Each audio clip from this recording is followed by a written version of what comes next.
Do you hear me? Hello, sir. Yes, Do sir. you? Okay, very good. Fine, fine. We will continue today.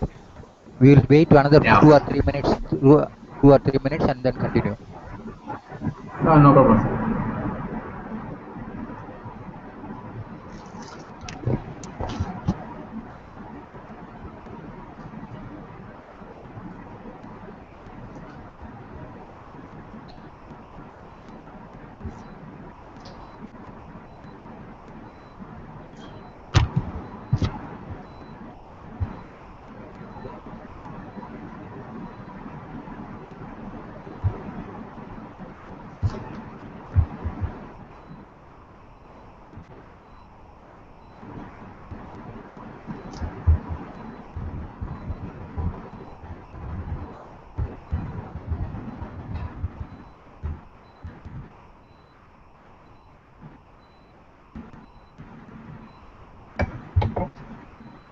Anybody else from Gujarat, Hariprasad?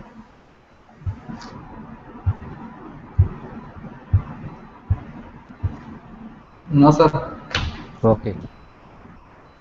They may see later on in the YouTube.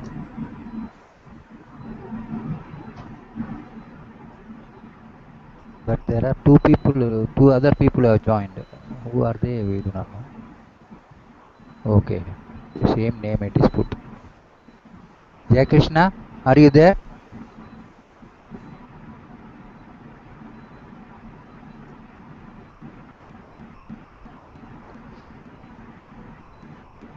We will wait only 2 or 3 more minutes.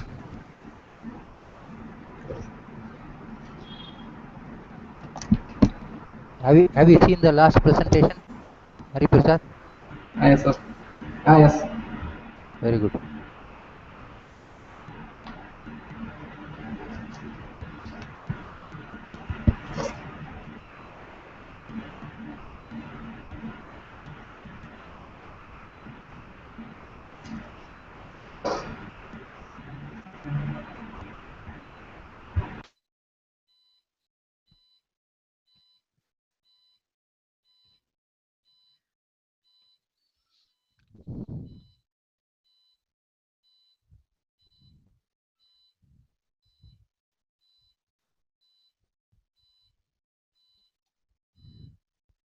After a long time, we are seeing each other when we present, correct?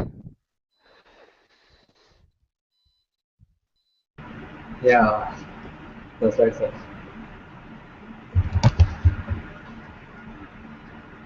I was thinking all along I was only talking to the computer screen. Nobody was listening to me, I thought.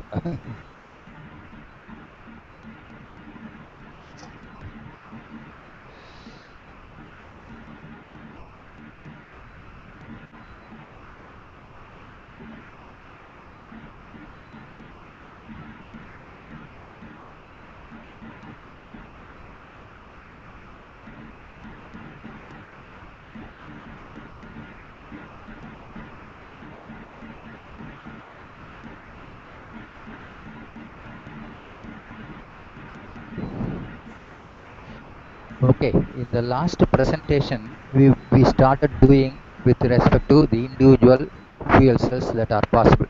As I have told you, there are varieties of individual fuel cells that are possible. Okay, they can be classified as low temperature fuel cells, high temperature fuel cells, or medium temperature fuel cells. They can be classified on the basis of the electrolytes, varieties of them. We will not worry about what is the classification at this point. We have already seen them. So among the various types of fuel cells, in the last presentation, we have seen about the alkaline fuel cells. The reason why we have taken alkaline fuel cells as the first fuel cell is, among the various fuel cells that are available today, alkaline fuel cells was put into use in as early as 1960 for the space missions, Apollo space missions. Now there are other reasons why we are looking at the alkaline fuel cells, because the science of the fuel cell can be easily understood in the case of alkaline fuel cells. Even though alkaline fuel cells are not the ideal fuel cells from various points of view. We will see what are the points of view in which the alkaline fuel cells are not ideal fuel cells. That is one of the reasons why people are thinking of looking at PEMFC, polymer electrolyte membrane fuel cells.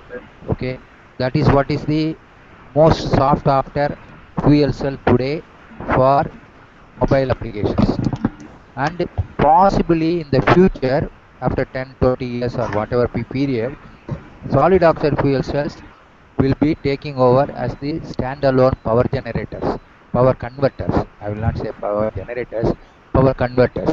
Anyway, all these things have to be learnt in the same language of the fuel cells. So in the case of the alkaline fuel cells, as I told you, and as we have already seen in the last presentation, it is simply two electrodes and an electrolyte. That is all, and then two pathways for hydrogen and oxygen. So the essentially, if you were to look at it, electrolyte is potassium hydroxide or sodium hydroxide or whatever it is, some alkali solution at a particular concentration. We will come to it which concentration is useful and all those things later on. I have told you the concentration of the KOH will be lower than the concentration of sodium hydroxide because of the conductivity reasons. We will see that later on. So now the essential component of the alkaline fuel cell is the electrodes. That is what we are going to see today. Okay. But in both the electrodes, the platinum is used as the active component or active electrocatalyst. But we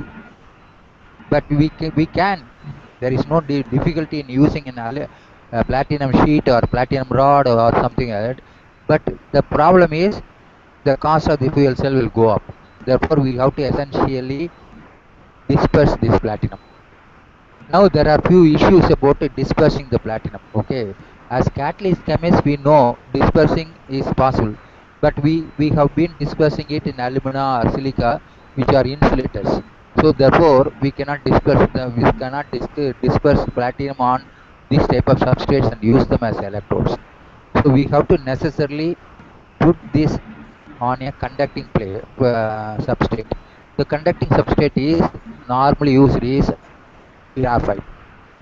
Now there are few issues about using graphite as the support. Okay, but even though it is a very good conductor and it is a very good electrode material, it has certain properties. It has a hydrophobic character.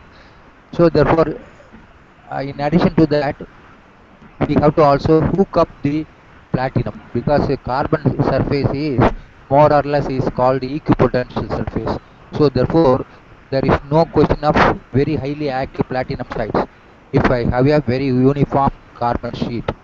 So therefore, this has to be prepared in a particular manner. This is called gas diffusion electrodes because the gases have to be diffusing through the electrode and go to the active sites and react there. Okay, react here is stripping the electron or adding the electron. At the anode, it is stripping the electron. At the cathode, it is adding the electron. Okay, all those chemistry we have already studied. So therefore, the gas diffusion has to take place in the electrode. That means I cannot take a completely calcined carbon sheet and do this. I have to now make necessarily the electrode material and its support must be highly porous. So therefore, if we have to prepare this in a particular manner. So that is what is called the gas diffusion electrodes. So that both hydrogen and oxygen and the water that is formed in the vapor state is coming out of the catalyst. So now the active layer consists of a mixture of an organic powder.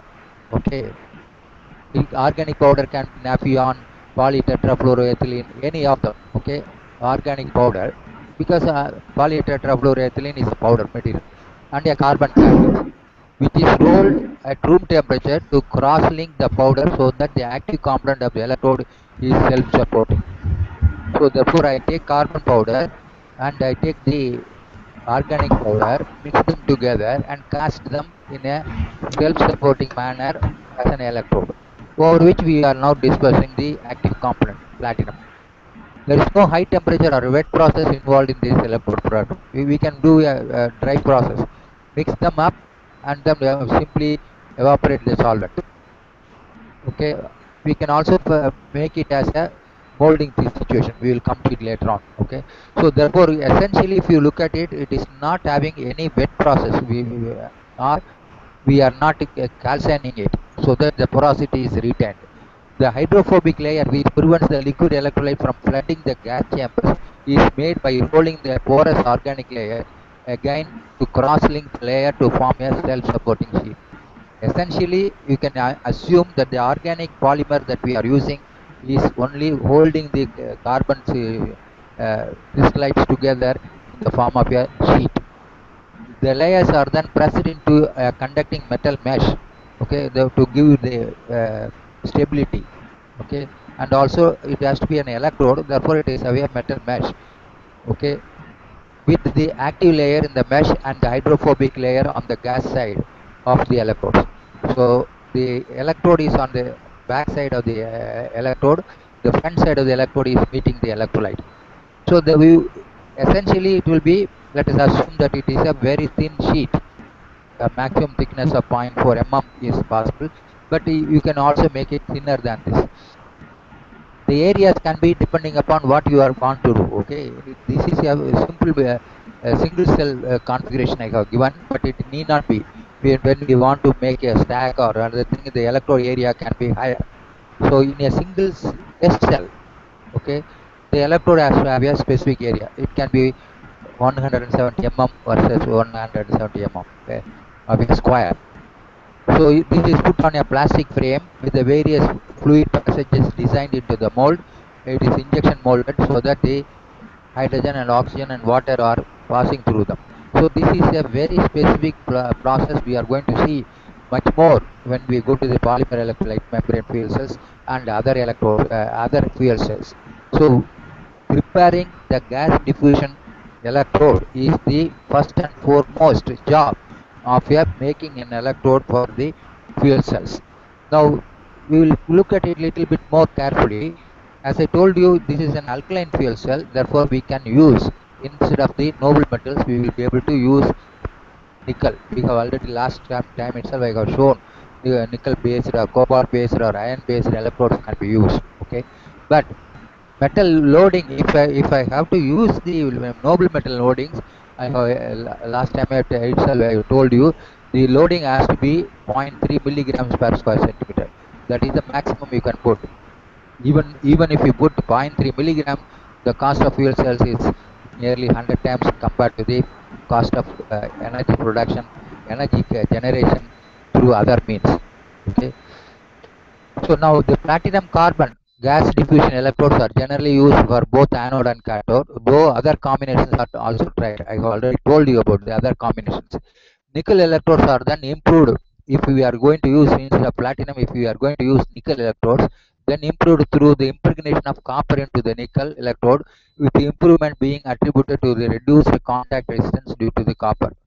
We will come to it later why we are giving a back deposit of another metal. Okay, we will assume that it is necessary at this point of time, and how to do them, what are the various ways of doing them, we will see. The introduction of tin into nickel cathode has been shown to reduce the hydrogen over potential. So if I were to take nickel, the hydrogen over voltage is very high. To reduce that, we can possibly put tin.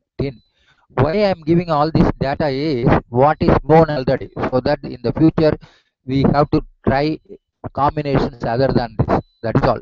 Here it is a summary of what is already known, what is already practiced.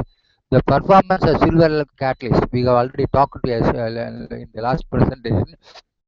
Silver and cobalt can be used. The performance of silver catalyst was compared to that of platinum. Okay, they have concluded that both perform equivalently, more or less equally, producing up to 200 milliamperes per square centimeter current at 0.8 volt. Electrodes based on Raney silver are reported by so and so, but with no useful power or current density information. So we do not know Raney nickel is superior over to the nickel or superior over the silver electrode. Platinum cobalt alloy, I have already last time itself told you, have proved to exhibit superior activity compared to platinum. But for the oxygen reduction reaction, not the hydrogen oxidation reaction, due to higher value of exchange current density. We have already talked about this exchange current density. We may have to understand it a little bit more as we go along. We will assume that the exchange current density is a intrinsic measure of the activity of the electrode. For the moment, we will assume like that. Attempts were also made to employ silver and cobalt catalysts to replace some or all of the platinum in the electrode. A platinum palladium anode was tested for stability characteristics in comparison to Raney nickel. Raney nickel electrode should show higher activity for hydrogen oxidation, but due to wettability of the inner pores, nickel is and changes in the chemical structure upon operating conditions, nickel agglomerates in the operating conditions, there is a decay in the performance results. The platinum palladium electrodes were shown to have a rapid initial decay in the activity, but after some time the performance remains. Initially it shows high activity, but the activity decreases. After that it remains constant. A major operating constraint is the requirement for low carbon dioxide concentrations in the feed oxidation stream. So we have to now make sure, because it is an alkali, we cannot send air which contains carbon dioxide. Then it will be forming carbonate and it will do many other things. In the presence of carbon dioxide, carbonates were formed and precipitated. The carbonates can lead to potential blockage of both the electrode pathways and electrode pores to anyone. The carbonate can deposit in the pores, therefore the gas diffusion electrode will not be functioning efficiently. So the manner of producing electrodes, we already talked about it. We are now looking at producing electrodes. That is for fabricating electrodes, single electrodes. Here now we are talking about manufacturing them. The manner of production of electrodes for alkaline fuel cells has significant impact on the performance of the overall cell. In general, electrodes are manufactured by a method of wet fabrication followed by sintering. That is what is commonly used, or by the method of dry fabrication through roll milling or pressing the components. We have already in the first slide itself, first slide today, I have shown it to you. If you want, I will go back on the slides so you can see. Okay, injection molding and other things can be made. I have already talked about it. So therefore, in all cases, the resulting electrode consists of a hydrophobic catalyzed layer on top of a gas porous conductive layer. I have summarized all the attributes in one or two adjectives here. It is a gas diffusion layer, it is a porous layer, it is an electronically conducting layer, it is also material conducting layer, which is in turn bonded to a porous backing material that is usually metallic. It can be metallic mesh or metallic porous metallic system. We will come to it later on. Okay, how to prepare porous iron, porous nickel, and all those. The best results appear to be achieved when the electrode structure is built upon several layers. Okay, you should not take only one layer. That is why 0.4 mm. 0.4 mm. I hope you understand. 0.4 mm will be few thousands of layers. Most of the current literature describes two-layer fabrication techniques. Okay, two layers and then fabricating both the layers together, another two layer like that. A widely used wet method is the screen printing method for mass production of electrodes. I hope you know screen printing. That is how all the displays are made today. Okay, flex boards that you would have heard about it. All of them are coming like that only. Okay. In this method, inks of different electrochemical properties are deposited on a substrate in the form of a film, controlled pattern and thickness to generate overlapping layers. One of the attractive features of this technology is the possibility to deposit various inks on a various substrates and generate a number of electrodes. Okay, this is just like a spreading an ink. I do not know whether you know the olden days the printing technology also was doing like that.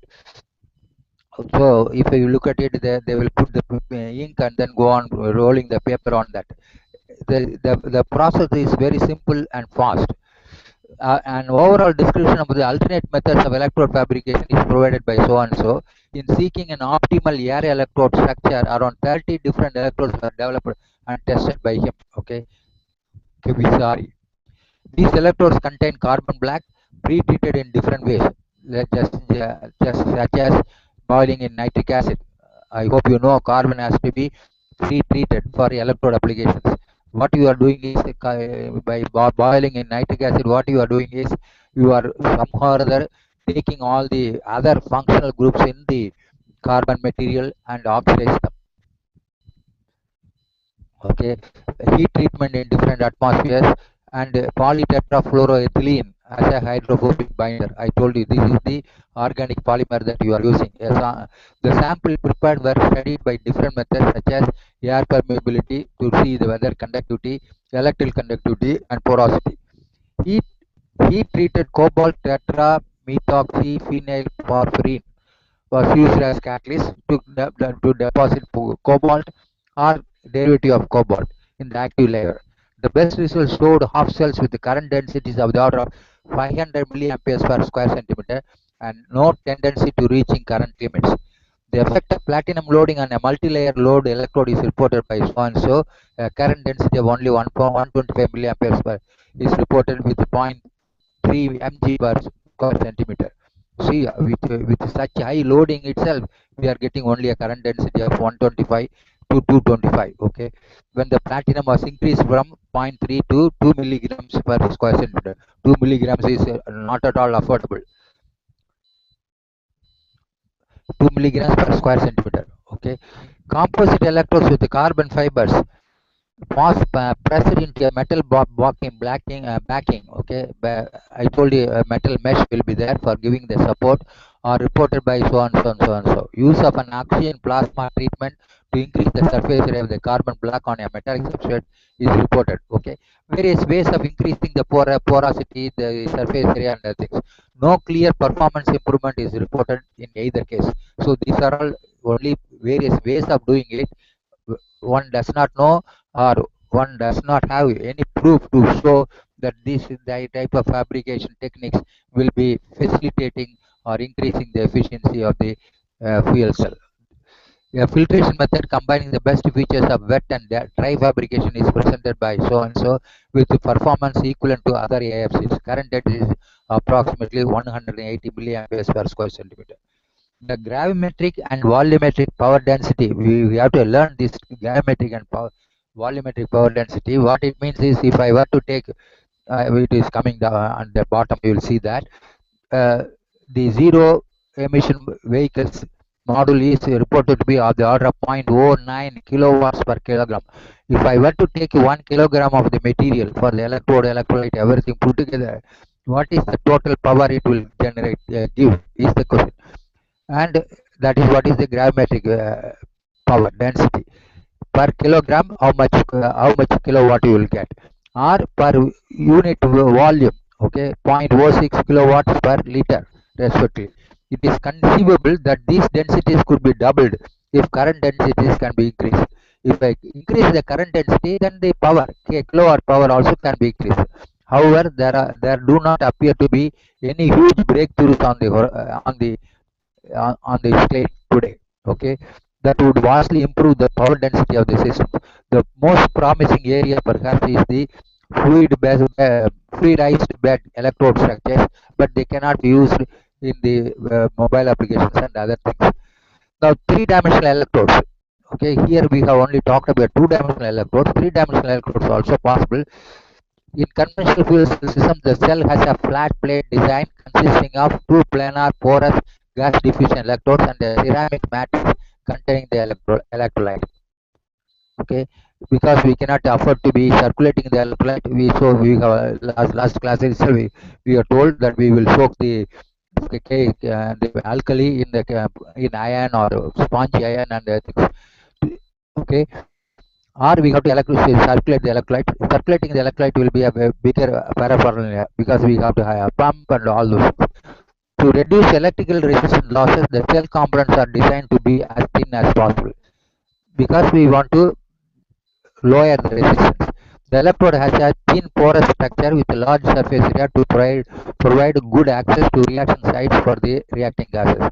These requirements make the fuel cell electrodes complex and costly. If I have to make, okay, making the porous material itself difficult, and then making the porous material stable as an electrode is going to be still difficult, and then if you have to perform under potential conditions, it is another difficulty. There are many other aspects. We will come to all of them later on. Furthermore, there is no benefit in scaling up the gas diffusion electrode. Suppose if we have already seen these are all per square centimeter only. Therefore, simply by increasing instead of 170 millimeters width and height, I can put 600 millimeters or 1000 millimeters. But that is not going to be enormously increasing. The current density is going to remain the same. The three-dimensional fluidized bed electrode, okay, fluidized bed, I hope you understand. The substrates are fluidized, in which conducting electroparticles are fluidized in a stream of electrolyte as a simple structure. Fluidized refining, you would have heard about it. What is happening is the catalyst particle is fluidized in a gas stream. So therefore, there is a contact between the gas and the catalyst increases. As a simple structure with advantages of including a large electrode area per unit volume and high rates of mass and heat transfer. We will come to it what is this mass and heat transfer later on. The agitation of the electrolyte and electroparticles both by gas bubbling and flow of the electrolyte or anyone can promote the mass transfer of the reacting gases and ions to the surface of the electrode. We can do any other way also. This leads to high performance of the fuel cell due to increase in the limiting current density. But there is a problem. We have to fluidize. Fluidize is another paraphernalia to the fuel cell and to the reduction of concentration polarization losses. We will see later on. Here concentrations are going to be uniform. Therefore, their concentration polarization losses will not be there. Will not be major factor in this. In addition, from an engineering point of view, it is ease for construction, maintenance, and operation. Therefore, it makes up attractive. But it requires a little bit more paraphernalia for the fuel cell. The commercial use of fluidized bed fuel cell electrode would be a breakthrough for resolving various problems in conventional fuel cells and also contributing to cost reduction. But the paraphernalia for the paraphernalia means in addition to the fuel cell, we need certain other components that is going to be increasing in the if I were to use a fluidized electrode materials. Several reports have presented the idea of using fluidized bed electrode structure in which bed of electroparticles mixed with the liquid electrolyte is subject to reactant gas flow through the bed so that it is fluidized. The fluidized bed is thus formed by the mix of the electroparticles, electrolyte and gas. Where coarse membranes separate the anode and cathode reactions because they have to be separated, because we have already seen when the fuel crosses over to the cathode reactions will be totally confusing or totally complex. Cathode reaction only must be a reduction reaction, and the electrodes are inserted into the fluidized beds to collect the current. There have been several attempts to employ a fluidized bed electrode in an alkaline fuel cell, but these are all only at the demonstration level. It is not a fuel cell where we will be using the fuel cell for the power generation. Fleischmann and Ortfield and Bennett et al. Applied a liquid solid fluidized bed electrode for alkaline fuel cell. Various people have done it. Okay, I have tried to summarize that. Okay, I have given only 3 of them. There are varieties of people who have tried this because of the current densities can be increased. That is the reason. Now, there is another development is Matsuno designed and described the performance of an alternate structure for fluidized bed electrodes. It was found that in the low polarization region, okay, activation polarization region, I hope you remember the polarization curve that I showed. In the initial region is the activation polarization. In the middle region, it is the ohmic polarization. And the end region is the mass transfer polarization. So in the activation polarization when the activation polarization is predominant, the net potential that we can derive from the fuel cell will decrease steeply, giving a single steady state polarization curve independent of both gas and liquid velocities. Okay, so he worked in that region at low current densities. A homogeneous potential distribution in the electroparticle bed was observed. As you know, the electrode is a heterogeneous system. Just like our heterogeneous catalysis, all the sites are not equal. The same way here, all the sites is not the correct thing. All the area of the, because here only we are talking about current densities per square centimeter. Therefore, all the area of the electrode need not be the same. Therefore, the potential distribution also need not be the same. So a homogeneous potential distribution in the electrode particle was observed except in the region near the current collector. Okay, even there is a small difference. The electrode performance obtained in this work was poor and it was attributed to large activation polarization in the lower voltage region. Okay, the activation region itself is lower voltage region.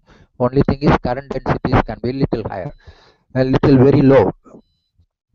The large resistance between the current collector and the electrode particles. In their later work, Matsuno et al. Have achieved an improvement in the electrode performance by increasing the contact area between the current collector and the electrode. The, the contact area between the current collector is a metallic sheet and the active component of the electrode. If I were to reduce that, then there will be efficient current collection by employing a dimpled current collector, thereby decreasing the resistance. Further, platinum-coated Raney silver particles were used as electrode particles to reduce activation polarization. Since activation polarization becomes predominant when the electrochemical reduction of oxygen is the rate determining step, I have already told you, in the existing fuel cells, the rate determining step is the oxygen reduction reaction. So we have to worry about it. Platinum has been traditionally employed because that is has the highest current density for oxygen reduction reaction. The design of the current collector is shown in the figure. Okay, you can see how the design of a current collector is put, and then how it is a nickel plate hole. Nickel plate. I hope you are able to see a porous nickel plate. This is the current collector for us. Okay, from the nickel sheet there is a nickel rod because we have to make a contact. From with the nickel rod we will be able to make the external circuit. So this is the flat plate situation. This is the dimpled plate. I hope you are able to see dimpled collector. Okay, so therefore there are various types of collector designs are possible. The steady state polarization curve for Rane silver particle system using dimpled collector is shown in figure. I will show you the figure then only. You see the dimpled collector is giving this. I hope you are able to see. This is the current in this x-axis and the over voltage is given in the y-axis. So you can see that the current collected by the dimpled electrode is higher than the flat plate. Higher means it is nearly 2 times. You take at this voltage, you will see that it is the current collected is very high. Okay, steady state polarization curve for the Raney silver particle system velocity of oxygen is this blah blah blah. So therefore, this is the situation that is there. So now, together with the steady state polarization curve using the flat plate current color, we saw both of them together. The equilibrium potential versus silver coated reference electrode. We have to understand this again. Why are we using various different reference electrodes? This is the basic electrochemistry. For the moment, we will assume. Okay, for example, we want to say generally Japanese are short, so that means we are referencing them with a certain population of the world where the average height is higher than the height of the Japanese people. This is only an example. This is nothing to do with the Japanese people. Okay, the system using dimpled collector exhibits higher electrode performance than that using the flat current plate. This is attributable to the decrease in resistance between the current collector and the electrode particles due to the increased contact. I just now told you that we should increase the contact between the current collector and the electrode material. Electrode material means here gas diffusion layer. Operation of the alkaline fuel cell using a flooded gas diffusion electrode is reported by so and so. Okay, up to now we were looking at a gas diffusion layer, but we are not flooding the electrode. But we can also flood the electrode by simply forcing the electrolyte into the system. Flooded fuel cells provide a different approach to fuel cell design where the gas phases are eliminated from the fuel cell structure by saturating the electrolyte with the reacting gases.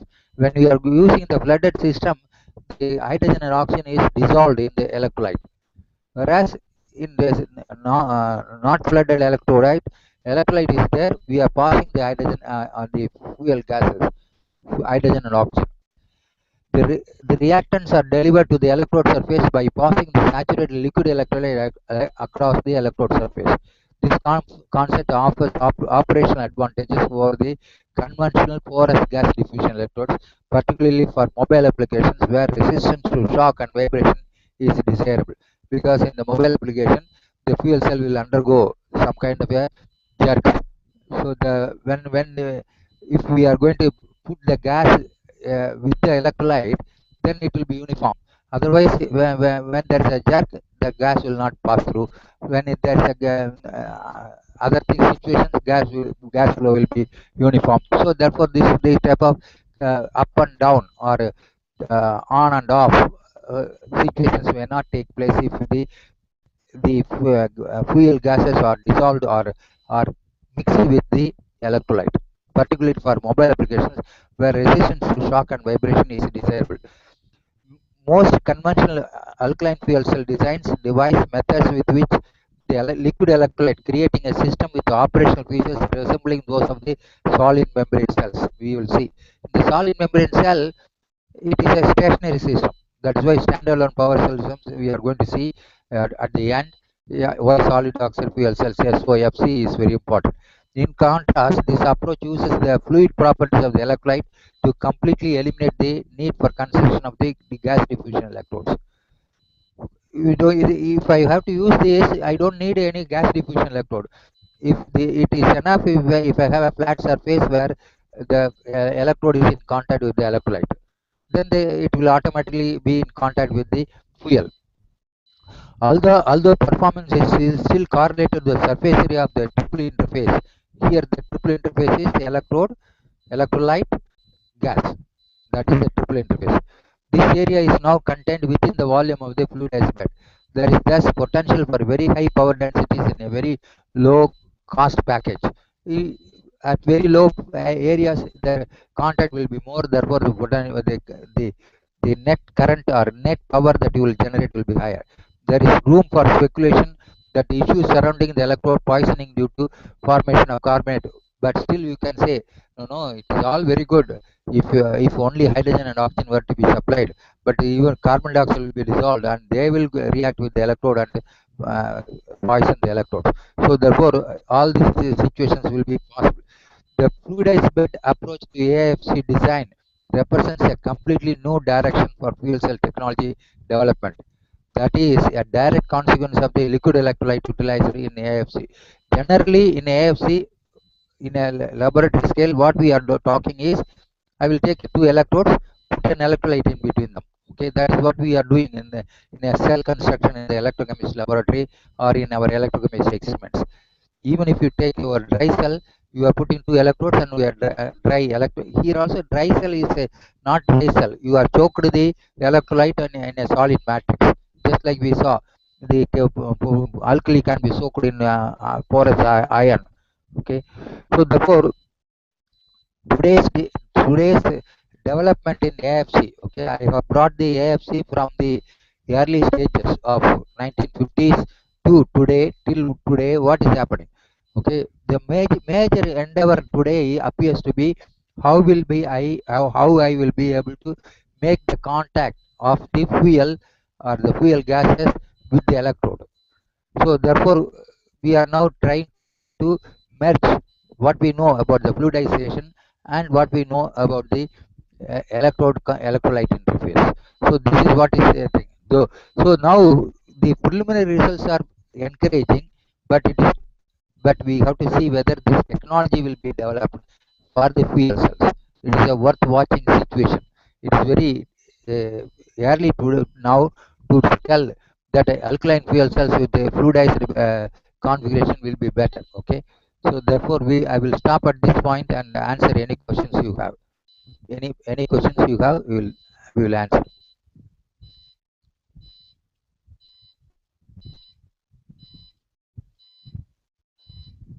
Any questions?